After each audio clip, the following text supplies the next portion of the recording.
श्री शिवाय नमस्तुभ्यम। हर हर महादेव। आज की वीडियो में हम बात करेंगे कुछ ऐसे खास उपाय जिन्हें कर कर आप अपने जीवन की दशा बदल सकते हैं।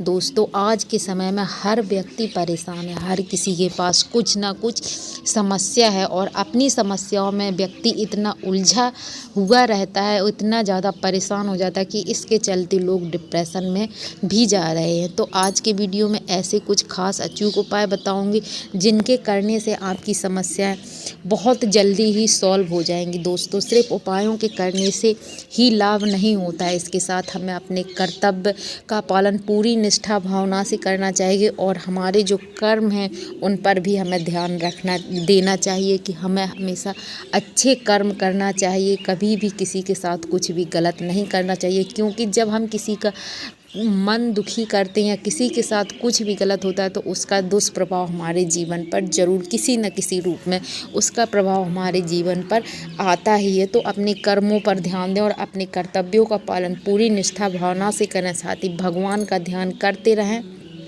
और ईश्वर की कथा पूजा पाठ का आप श्रवण करते रहें। उसके साथ ही आप यह उपाय कर कर अपने जीवन को नई दिशा दे सकते हैं। तो ज़्यादा बातें ना करते हुए आज के उपाय के बारे ये उपाय आपको अष्टमी के तिथि के दिन करना है। तो कल की है अष्टमी। आप अष्टमी तिथि को जिन लोगों की विवाह आदि में परेशानी है, बहुत सी माताएं बहनें ऐसी हैं जो बहुत परेशान है कि उनकी बेटे का शादी नहीं हो रही है या फिर बेटी की शादी नहीं हो रही है, तो उसको लेकर भी लोग डिप्रेशन में भी चले जाते हैं। अच्छा, कहीं बर नहीं मिल रहा, कहीं कुल नहीं मिल रहा है या फिर कुछ इसी तरह की समस्या बनी रहती है। तो उसके लिए आपको यह उपाय अष्टमी तिथि को करना है, बुधवार की अष्टमी, क्योंकि बहुत महीनों के बाद ऐसा सहयोग आता है जब बुधवार की आपको अष्टमी तिथि मिलती है।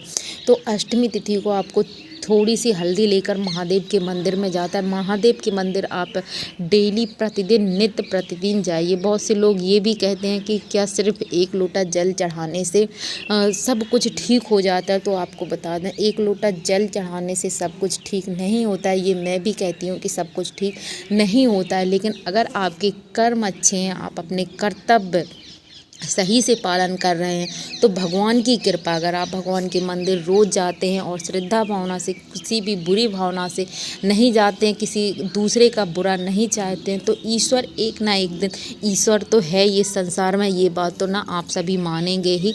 तो जब ईश्वर है तो वो एक ना एक दिन आपकी प्रार्थना अगर आप सच्चे मन से करते हैं और आपका जो जीवन है वो इस तरह का है कि आप कोई भी कर्म करते हैं तो उसका फल आपको ज़रूर मिलता है। तो अगर आपने अच्छे कर्म किए हैं तो महादेव आपको उसका फल अच्छा ही देगा। तो अगर आप इस उपाय के लिए आपको चाहिए थोड़ी सी हल्दी, और हल्दी लेकर आपको मंदिर जाना है, पूजन की सारी सामग्री लेकर मंदिर जाना है। धूप दीप चंदन इत्यादि पुष्प जल समर्पित कर देने के बाद जब आप पूरी पूजा कर लें, उसके बाद जो माता अशोक सुंदरी का स्थान होता है, आप सभी को पता है कि माता अशोक सुंदरी का स्थान कहाँ है। तो माता अशोक सुंदरी के स्थान पर आपको जो जिस बच्चे की शादी होनी है, लड़का है या लड़की है, उसके या तो आप उसके हाथ से यह उपाय करा सकते हैं। अगर वो उपाय करने नहीं जा सकता किसी कारणवश, तो उसकी माता या पिता भी इस उपाय को कर सकते हैं। तो आपको क्या करना है, उस बच्चे का कुल, उसका नाम और कुल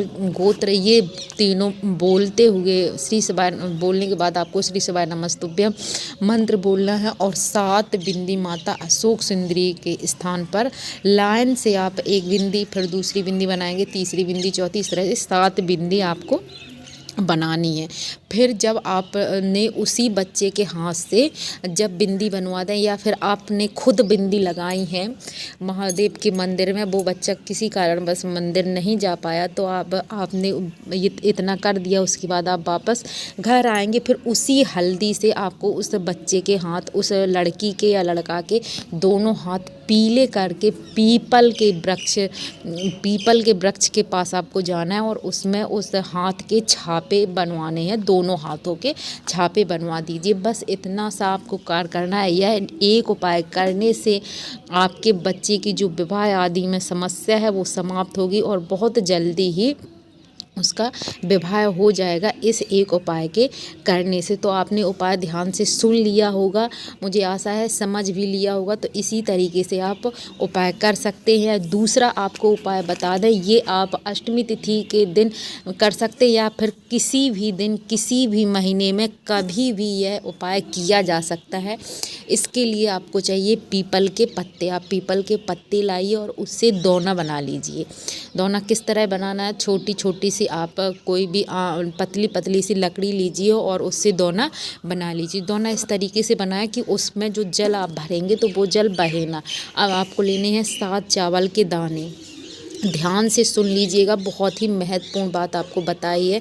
7 चावल के दाने, इसी जो आपने पीपल के पत्ते का दोना बनाया, इसमें आपको 7 दाने चावल के, आखा दाना होना चाहिए, टूटा ना हो। और 3 दाने हमें चाहिए जौ के। तो इसी जो दोना आपने लिया है उसमें 7 दाने चावल के, 3 दाने जौ के जल भर लेंगे और इसी दोने से जल आपको भोलेनाथ को समर्पित करना है। एक दिन नहीं करना है, आपको लगातार 2 महीने 3 महीने, जब तक विवाह पक्का ना हो जाए तब तक करें। 1 या 2 या 3 महीने आपको यह जल समर्पित करना होगा। जिस बच्चे की शादी होनी है उसी के हाथ से करवाएं, या फिर आप स्वयं कर सकते हैं। उसकी माता या पिता उस बच्चे का कुल और नाम गोत्र बोलते हुए ये जल भोलेनाथ को समर्पित करेंगे। 3 महीने के अंदर उस लड़के या लड़के की शादी निश्चित रूप से हो जाएगी। मिलते हैं ऐसे ही दूसरे वीडियो में, तब तक के लिए श्री शिवाय नमस्तुभ्यं।